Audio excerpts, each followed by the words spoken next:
We've all had those thoughts of not being good enough, not really thinking that we're capable, all while others are looking at us with no doubts in their minds at all about how amazing and capable we really are. Hey Slay Nation, it's Heather, co-founder of So She Slays. In this episode, Chauncey and I interview Dr. Monica Shah, a doctor, model, and most recently, she was on the Bravo show Family Karma. We talk about being on reality TV, the struggles with pressures, and ultimately finding confidence through it. Dr. Monica Shah, please tell us who you are. And make sure you understand she's a doctor, by the way, guys. So just know that. So yeah, Chauncey said it right. I am a doctor. I am a first generation Indian. I live in Florida and I just recently graduated my rheumatology fellowship. So I'm super thrilled about that. It's a big accomplishment for me. And I am a fashion model. So add that. And then most recently, I was on reality television. So, just all of it. everywhere. No big deal. It's called multi-hyphenate. Like you're like, I was this, I'm a doctor. Oh, and I was on reality TV. Like just to put that, not just any reality TV. Just planting. She was on Bravo. She was on Bravo, guys. Like not just like not like We TV or something like. I'm talking about Bravo. So yes. Yeah. Bravo. Yeah, Bravo family. That's correct. Yes. How was that experience? I just have to ask. Yeah. I mean, you don't have to tell us anything to get you in trouble, but like, no. How was it? Because you handled it really well. I watched the show, by the way. I'm a fan. Oh, thank you. You were great. Thank you so much. That means a lot to me. It was a whirlwind. I can't say like being in front of the camera was new to me, so that probably wasn't the most anxious, part of the experience. I think for me it was putting a very personal part of my life out in public. That was definitely the harder step to take. So in that realm, I think that's where the challenge was for me, because I am a pretty open person, when it comes to my relationships, my friendships, all of that. But when you're, now involving millions of people into the mix, it switches it up a little bit. But the experience itself was, I take it as a positive one. It was a learning experience. I learned a lot about myself, just about how to navigate relationships with people I don't know, people I do know. And that the biggest learning lesson I think was that, it's okay to not be for everyone. You're not for everyone. And I think that was like my biggest take home from that whole experience. Yeah, no, 100%. I mean, you do not have to be everybody's cup of tea. Let me just say. And you shouldn't be. You really shouldn't be everyone's cup of tea. Can you imagine trying to bend yourself to fit everybody's standards of who you think you should be? That was, and I was like, I went in with the mentality is I'm going to be true to myself because they can't put words in my mouth. They can only take words out. So everything I said, I meant, I said it with conviction. How it comes across to the person on the outside is I can't control. No, exactly. Whatever little people saw or the cuts and pieces that people saw, I said at some point along the way. And I just hope, I knew there's going to be two ways, right? The blessing is that you inspire people can relate to you, people can kind of see themselves as like being that girl in that position, and then the beast is like you're going to get some backlash because people are going to disagree. And I knew that going in, so when I trained my brain to kind of just accept the fact, then I was like, this is my journey, and how it ends up and how it comes across is not up to me at the end. Way to mentally prepare yourself. Especially for reality TV. So one question, would you ever do reality TV again? I never say never and I never say always. So good. I am, if it's like this was an organic scenario that happened because of just my personal life. So if it happens in that realm of light, or if there's something that is serving a greater purpose for myself, then absolutely. Yeah, I love that. And then also just to say before we get into everything else about Dr. Monica, the thing about watching that show is that you were so true to yourself, and I saw like myself looking at you. I was like, she's not taking any BS from anyone. She's gonna make sure that she's a kind-hearted person, but she's gonna make sure she has her own standards, and you kept to your standards. And that's everything I think women should aspire to be. Like, you have standards, so don't try to appease everyone.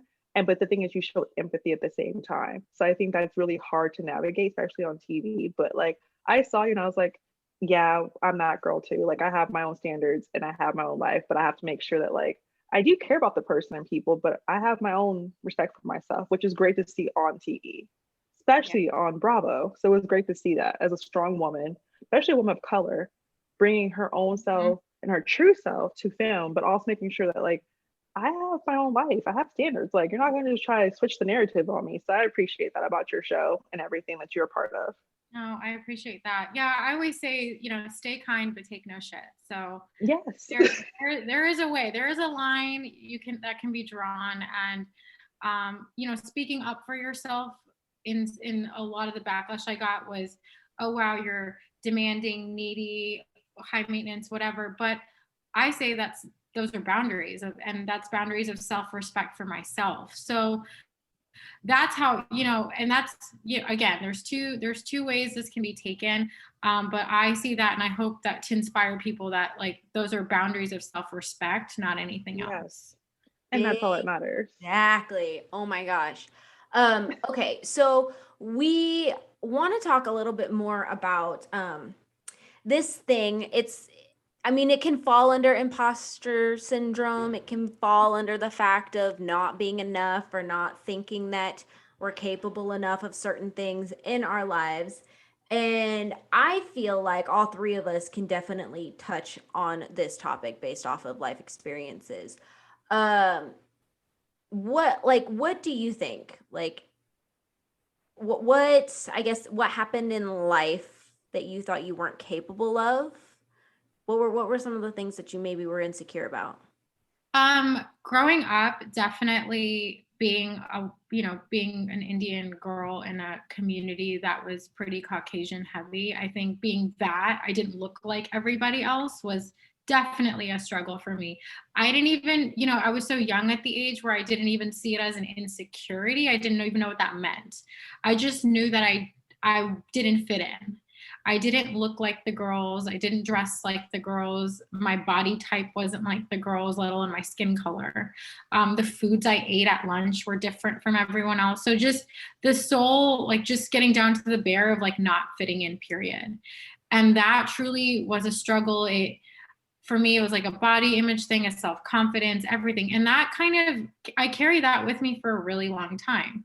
It haunted me in middle school, in high school. And it really wasn't until like college that I met other Indian people in a school environment. I mean, I definitely had Indian friends outside, but like college, I was like I had a group of Indian friends that I went to school with. So now we were immersed within more Caucasians, but like I had a group of friends in that environment that I kind of started to be okay with being Indian and eating the stuff I ate. Did you feel like growing up, okay, because you and I have very, very similar stories. I had the same thing, very Caucasian heavy. I'm half white, half Chinese, but I look more Chinese and more Asian. And so nobody else looked like me either. Did you feel when you finally got to college and you had like that group of Indian friends that you were just like, oh my gosh, something was missing your entire life? And you were like, I definitely wish I had that group growing up. I think it would have made it a little bit easier for me to accept who I was as a person, period. And I wish that was I wish that happened sooner for me. But that didn't erase the self-confidence issues, right? Like it just made me feel comfortable being Indian, but I still dealt with self-confidence issues I still sometimes every day every day is different. Every day is like, I love me. I'm like, what's going on? So it changes, it fluctuates, but really, really, truly feeling like confident in who I am as a person, like looking in the mirror. I can't say like that didn't happen for me until like 4 or 5 years ago. Yeah. Wow. Really so what changed? I mean, did you not think that you were capable of confidence, or like, I mean, how did that switch? The switch, I feel happened when I decided, and this is, this is a good and a bad thing, I guess, but I really took that next step when I entered a beauty pageant to like step out of my comfort zone. Oh, Like wow. I signed up, my friends Wow. were doing it, and I was like, I have nothing to lose. Like I didn't think I was gonna win. I should have went in with a winning mentality, but I was still struggling, right? So I'm not like, oh, I'm gonna win this. Like I went in truly to do something, to say that I stepped out of my comfort zone, and I was gonna That walk was away. brave in itself. That is wow. I'm like, ooh, you are Yeah, a brave it was. one. I'm just not that girl. Like I never saw myself as that girl on that stage, or doing anything like that. I looked up to those people, but I could never envision myself doing it. So when I had friends doing it, it made it a lot easier for me to take the step. So I signed up and I went through the process, and I was truly myself throughout the whole thing because I just didn't know how to be anything different. I wasn't like coached, like I didn't have a pageant coach. It was my mom. So I didn't That's so have, cute. That's yeah, adorable. like, and that was So great in cute. itself, but I didn't, people really like invest time into this, and it's like kind of, Yes. it's a process. But for me, I was just like, let me try something new. I have nothing to lose. And if anything, I have a great experience. Like I can say I did something. But I ended up winning that. And I think that in itself like triggered something for me. Like, wow, like you thought you couldn't do this, and now you're, like you won. Um, and why I say it's bad is that it is external, right? Like, so now people are believing you, so you want to believe in you. So that's why I say it was good and bad. Like the good was that I pulled that first plug and I decided to do it. Um, and the bad was that I relied on the external feedback to kind of boost my self-esteem, if you will. Yeah, which is hard. I mean, because when you yourself don't believe it and you're relying so much on outside forces, I mean, those outside forces can be fickle. And then Mhm. it can just drop, in a second. And all of a Mhm. sudden you're left to pick up the pieces. And, then your self-worth is attached to something outside of you rather than in. So how did you fix that? Are we still in the process of fixing it Still, or? again, yeah, still every single day is a process for me. That was like that first step I needed to believe in myself that I was capable of doing it. Then my next obstacle after that was during medical school, getting through medical school. I Oh, can tell you, I was in tears more than I was happy throughout the process because I'm like constantly putting extra pressure on myself. I was super hard on myself. When I, barely passed an exam, I'm like really psyching myself out. Like, this is maybe not made for, like, maybe this is not the path I'm supposed to be on. So, psyching myself out throughout that process, that was another step where I'm like, I have to believe that I can do this.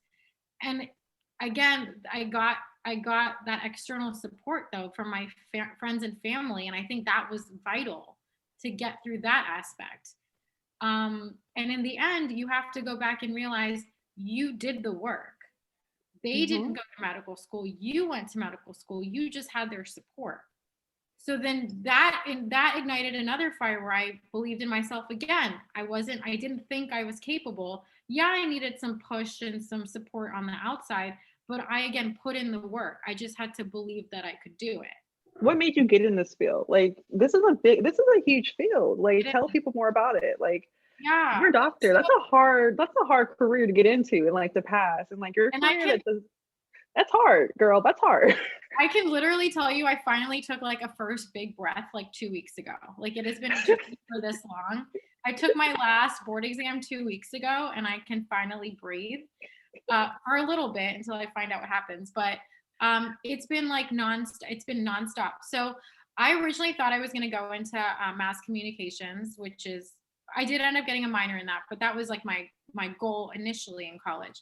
But I come from a family of physicians, none of them which pressured me into doing this. It's just what I was known and exposed to all of my life. I went on a mission trip with my dad, and that's when I kind of had like this epiphany moment where I'm like, I think I'm supposed to do something bigger. And I really enjoyed being there and interacting with these people that were in need of help, but even more grateful for the help. And just seeing what we were capable of doing, however little it was magnanimous to them. And then I kind of just, that was my moment where I'm like, you know what, this is really something I can see myself doing. And I kind of changed paths when I came back, and I took the test to get into school. And let me tell you, medical school was the hardest challenge of my life. Like I'm Ooh, so, I'm just don't doubt it. I don't even doubt that at all. so like truly, I didn't do it for the clout or the title or whatever, the glam or the lifestyle or whatever people think, doctors are or doctors do it for.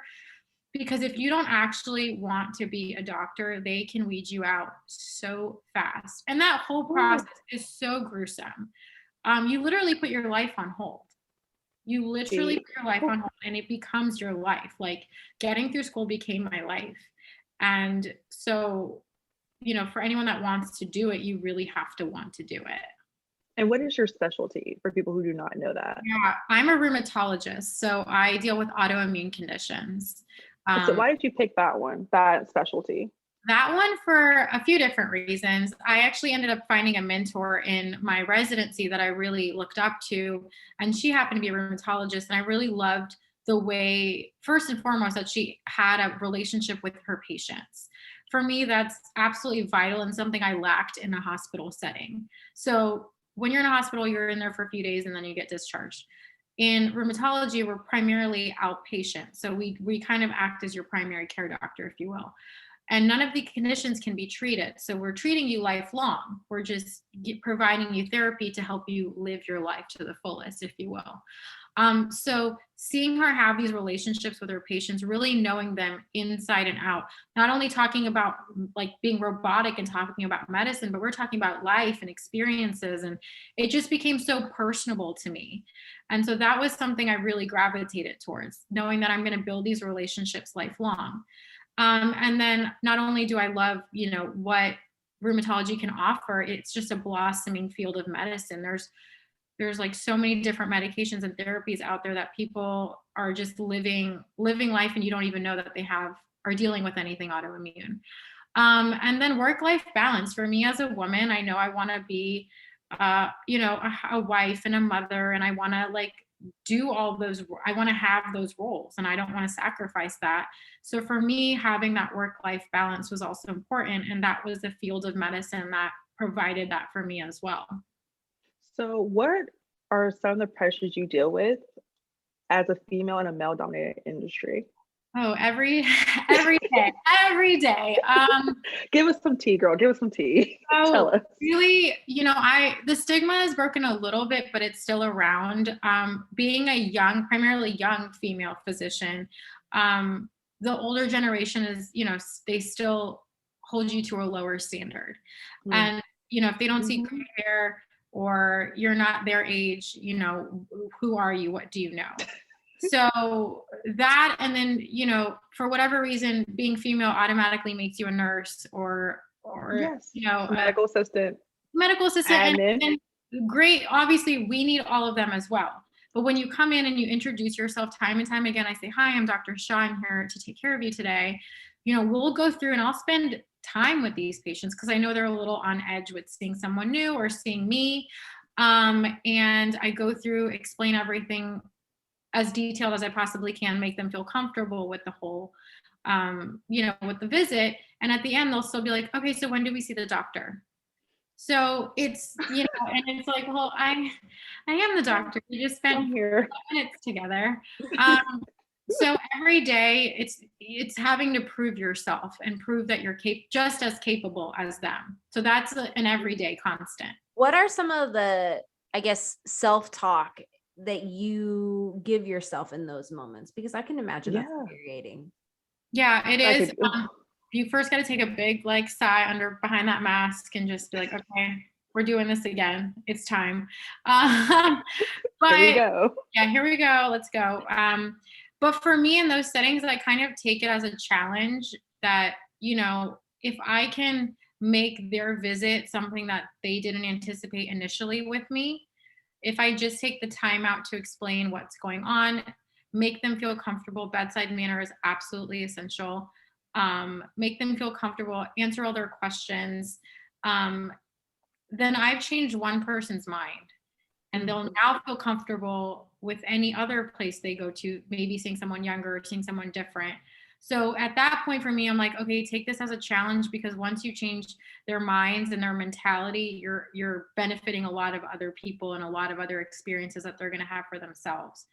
So I kind of take it as like a selfless thing, because I know I'm going to benefit them in the long run with their other experiences, maybe with other physicians, but also for their next visit with me potentially.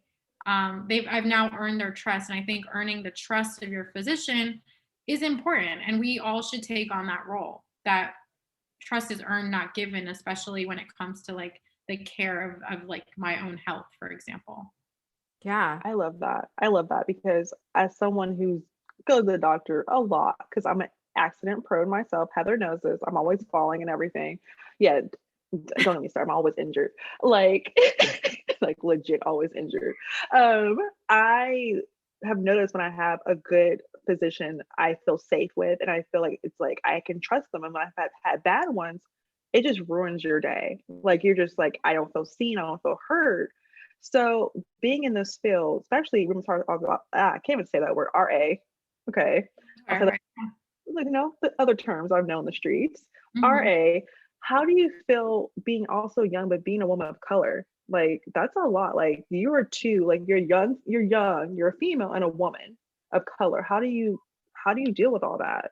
That is like, Besides, like, that's like the third, yeah, that's the like the trifecta. yeah, that's the trifecta. That's the third thing The out of my trifecta. plate that can be used against me. Yes. And again, it's that older generation that I see it with more than other, other people, for example. But I've been told, get out of the room. Like you're not, like, you're not white. Like I've literally been told that, Wow. like, maybe not in those exact words, but it's like, oh, like I The don't notion. feel, yeah, I don't feel comfortable. Like, no offense to you, but like so much. No offense, but It's a little all offense. the offense But in the You're the, world. and you're in Florida too, right? yeah. So God. Whew. yeah. So again, in those instances, like, again, take a deep breath. It isn't the first rodeo, but it definitely is frustrating in those aspects. But when you're told that you don't want to be seen, you don't go back. Out of respect for the patient, you have to bite your tongue and just, they're there for their care, and you just find the next person that could potentially take care of them. But again, before they try to like remove me from the situation, I do say my little spiel of like, if you give me an opportunity to take care of you, I'll make sure all your questions are answered. I will be doing the same thing as my colleague. And if you'd like, I mean, I'm already in the room, so we can just expedite the process. I just don't know how long you're going to wait for another physician to be in the room.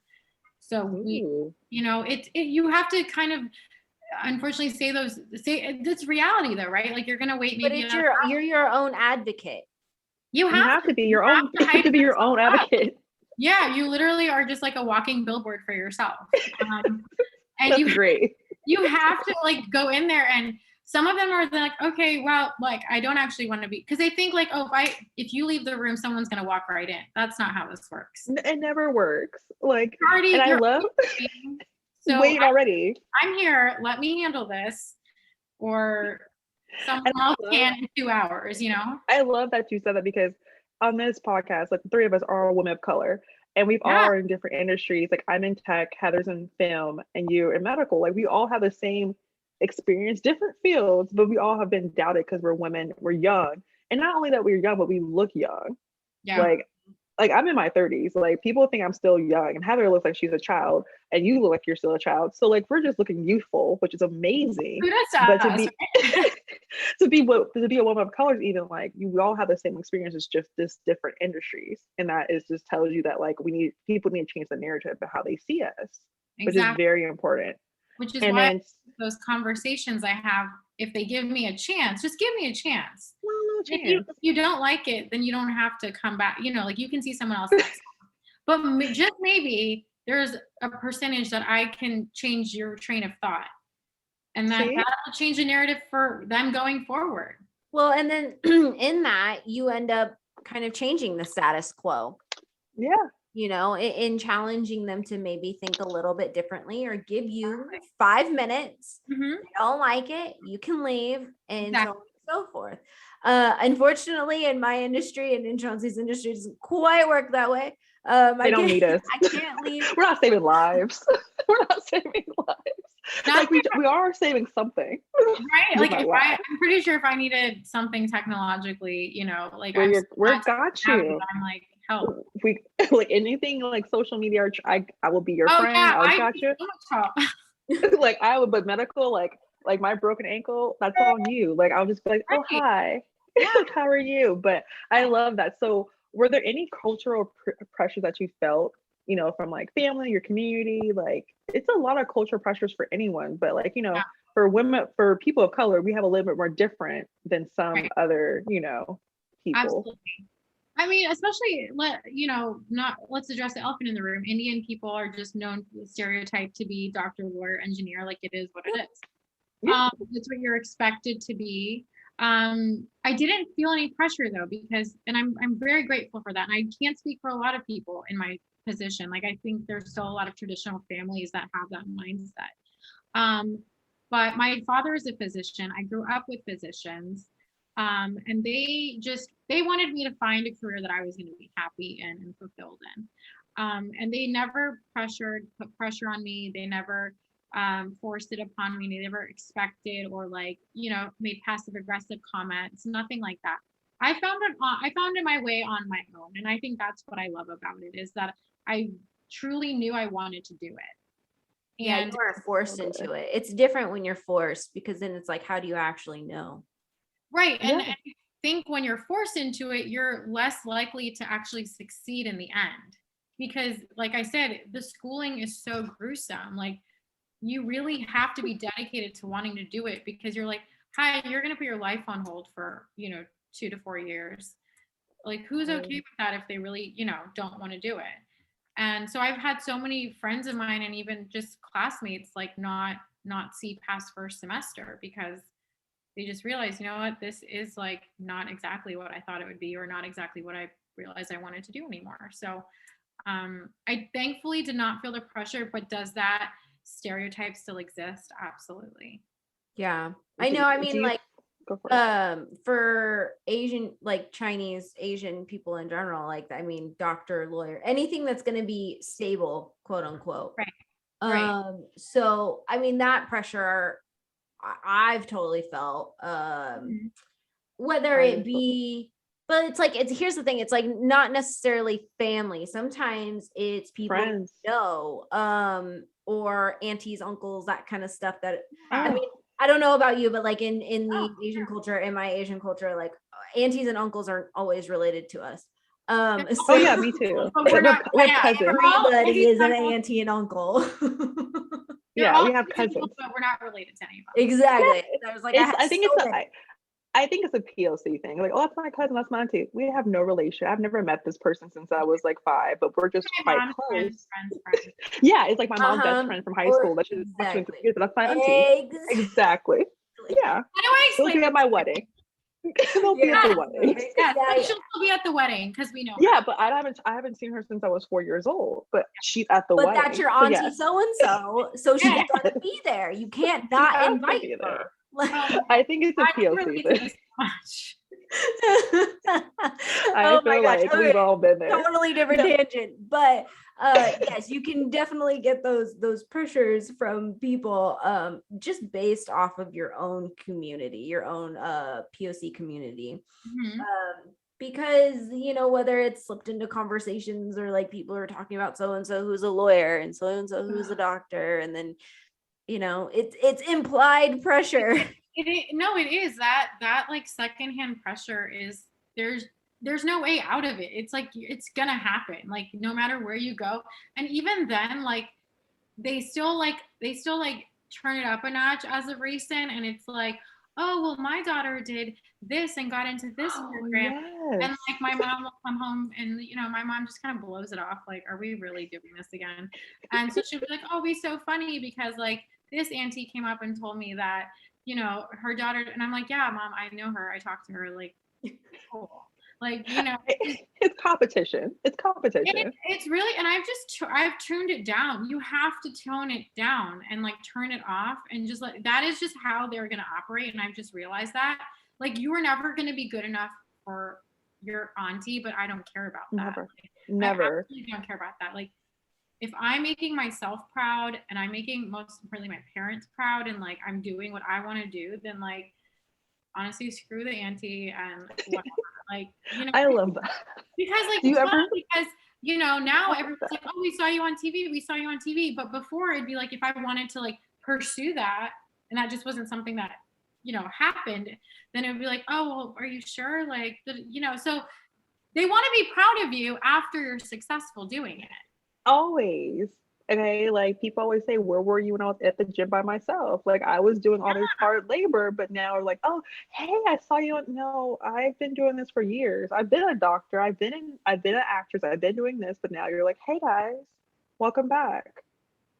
Do you also feel cultural pressures in your personal life? Because we're at the age now that we're like, so are you the career? Like I'm the career friend. Yeah, I'm the career friend. I like some of my group of my friends, I'm the career one. Yeah. Heather's the career friend too. That's who we are. And not because we like, I don't feel bad about being a career friend, but your friends and family, like, oh, so Chauncey, when are you gonna get, have a kid and get married? Luckily, no one my parents and the women They in my know family better. It's just because they know better. better. They don't care. Like this, my mom's like this. Whenever it happens, it happens. Like no one pressures. Like no one pressures me and my family. It's your friends or aunties that Yes. you haven't seen in forever, or neighbors, or like, hey, is Chauncey gonna get married? Do you ever feel like that way to have like that time, that ticking time bomb? I call it. Absolutely. Every day, like all the time. And the aunties are probably the bigger of the culprits. Yes. Honestly. My group of friends, we're all in the same boat actually right now. We're all very like career driven, career forward, and we're still open to receiving, you know, love and relationships and whatnot, just the right ones. And so, but when that's not, you know, if that's not going the way it should be going, I still have my career and I'm still chugging forward. So I'm still doing something. So absolutely, have I like initially growing up, again, this was the mindset. So I didn't have these conversations and these conversations weren't normalized when I was growing up. Like it was, oh, you get married by this age and have a kid by this age. Like that's what people were talking about. And that's what I saw my cousins like doing. Everyone was married by 24 and their first kid by 27. And I was like, what? Like, and so, and then of course they're like, you know, it'll be perfect because you were 10 years old when we got married. So our kids will be 10 when you get married. That ship has long sailed. They're all like 17 now. And, you know, but I've had to like retrain my brain to be like, this is okay. So initially I was one of those people that was like, oh, I have to stick to like this general timeline. But I've had to change and accept like where my life is and appreciate that this is like how it is working for me right now and that there are other, you know, opportunities and blessings in store. So I don't think I've missed out on life because I've accomplished so much on one realm. And I think that the right person will just, like my dad says, and my parents say, like yours at Chauncey, it'll happen when it happens. Exactly. And I love that people like our parents like now are just like, it's gonna happen when it's gonna happen. There's no society pressures. And I think even my friends who are married or have kids like on their third kid, they're like, you're so lucky. Like you're not like stressed about like, your family. I'm like this. Yeah, like I live in California. Like if I'm gonna get with someone, it has to be like someone who's stable and have money. Like we both have to be on the grind. That's so Because good. we both can't be broke. Like one of us can't. We both have to be with money. We live in California. That is Like okay. I mean, I hear nothing wrong with anything you're saying. everyone's like, oh, well, don't you want to marry for like? I want to marry for love, of course, but we both have to be on the grind because we live in California. It doesn't matter where you live. It doesn't matter where you live. It's just expensive everywhere. It's expensive. Important. Financial stability, career stability is important. And that also those conversations need to be normalized. And people think it's so mean, like, oh, well, they're just trying to find their way. Yeah, I was trying to find my way too at 21. At 21, I'm in my 30s now. Like, let's hustle. It's like, step it up. Yeah, like, thank you. Because Heather and I have a conversation all the time like this. Yeah. Well, I that's want a career on television for me. So, yes. I'm trying to normalize having those conversations at any point in your relationship, 6 months, 2 months, whatever. If you know First day. You idealize the life you want, and you are strong in that, and you know with conviction, like, this is the life I pictured for myself, and You I deserve. for myself, and I deserve, absolutely. Then I'm gonna I'm gonna have these conversations with you, because I'm in it for longevity. What's the point? Yeah. Well, Exactly. I mean, look, I never ever, and this goes for guys too, because I know some guys are going to be like, yeah, well, the reversed. I see women who, have the same problem that we're saying that we see in guys. And I think there is absolutely nothing wrong with just stating what you want and what you're looking for from the get-go. Like, I mean, I don't want to, people in dating and marriage are like, oh, well, don't show your cards all too soon and I'm gonna this show and my this. cards. Like, stop that. Like, that's Show you my just cards. wasting people's time now. Don't waste And my I mean, time. if you are at an age, I'm not saying if you're 20, you know what? No, I'm gonna backtrack that, because even if your ass is 20 or 21 or 19 or whatever, and you walk up to a dude, you're like, look, I want a relationship. I don't want to just mess around, blah, blah, blah. Like, good for you for knowing what you want and saying Yes. it. Right. And that's a lesson that I think we should take as adult women. We should definitely do that. Men themselves too. You should just say what you want so that you And say quit what you wasting time. need. I mean, time is the one thing that we don't get back. No, I haven't got time back at all in my life, and I'm very upset about the people I waste my time on. right? So And yes, but you have to be careful, because you'll say what you want. I've experienced this firsthand. People will say yes, yes, yes, yes, yes, and then when they realize it's getting too serious, they'll be like, "Oh, just kidding," and you're like, JK. "What the heck?" Like, Yeah. I think you're on the same page until you're not. But absolutely, like, I am that girl. I think everyone should be that person, because it's not being demanding, it's boundaries. Like, I think that it deserves different term, and it normalizing it, having those conversations, and it being okay no matter at what point in the relationship you're in should be fine. Like, I got a lot of backlash saying I would never have those conversations in 6 months, or, oh my God, that's crazy. What are we doing Who in talks 6 months? about that? I'm just like, No, well, I kind of know, like, I know what I want. So, like, this is why not would I high school. not? Why? We owe it to ourselves to state what we want on our pizza, in our life, like, wherever, like, on everything, in every sense of the word. I mean, if you know what you want, then what are we doing? I think that's like a lot of people's problem though, is that they don't know what they want. And that's Yeah. that's like where shit falls apart. That's where you're just out there in limbo waiting for so and so to call you, And and being you've been on red for the last 3 weeks. Like, being a pariah on the internet. Okay, people are being pariahs on the internet. I tell people all the time, if you're going online dating, you have to be fully healed within yourself, because I want a pariah on my messages bothering me. Yes, do not, like, I have a career person. I know my career. Like, Heather knows this. Like, I focus on work. I focus on school. Yeah, But if you're gonna be in my life, you need to add something to my life absolutely, rather than taking away from my life. Because absolutely. yes, of course, I have cultural pressures for my family, life, just friends. But I want to make sure that if we're together, we're adding something, we're building something, because I am way too old and way too tired and way too fed up at this tender age to be bothered with someone who's wasting my time and their mom's time. Like, this is annoying to me. Yeah, I and know it's terrible.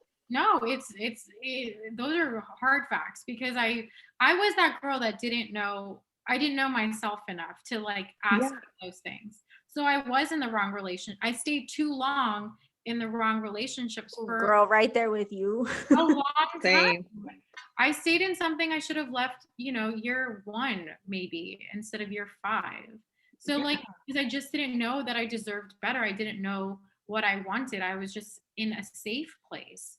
But I think getting out of that safe zone, when you know that it's no longer serving a purpose, you're not growing, you're not happy, um, then there's a greater reward than sticking around, because you're just going to be in this stagnant, miserable place for, like, such a long time, and it's going to be even harder to recover from that. So Mm. I was that girl that didn't know what I wanted and waited on red and all the other things, like, and Yes. seeking validation period, and then seeking them from the wrong people. There you go. Exactly. And that, We all again, have. in the last 2 years, I'm 31. In the last 2 years, I finally have learned to like love myself before someone else. 30. When you turn 30, it just switches, I tell you. Like when I turned 30, I was like, oh, I don't You're need like, this. I'm done. I'm Yeah. good. I'm good. And And that's like, attractive. That should be so yes, attractive. Like, why are we not celebrating this? Like, we're not needy. We know what we want. Hello. thank you. Why do you think You're I'm saying asking for it? Okay, like I'm Like- not wasting people's time. And you can provide the life you want for yourself. You just want a companion to be on the journey with you. Yes. There we go. That That's is what I like love. key. To get more on our interview with Dr. Monica Shah, head over to SoSheSlays.com. Make sure to subscribe and rate this podcast. And as always, thanks for listening, Slay Nation.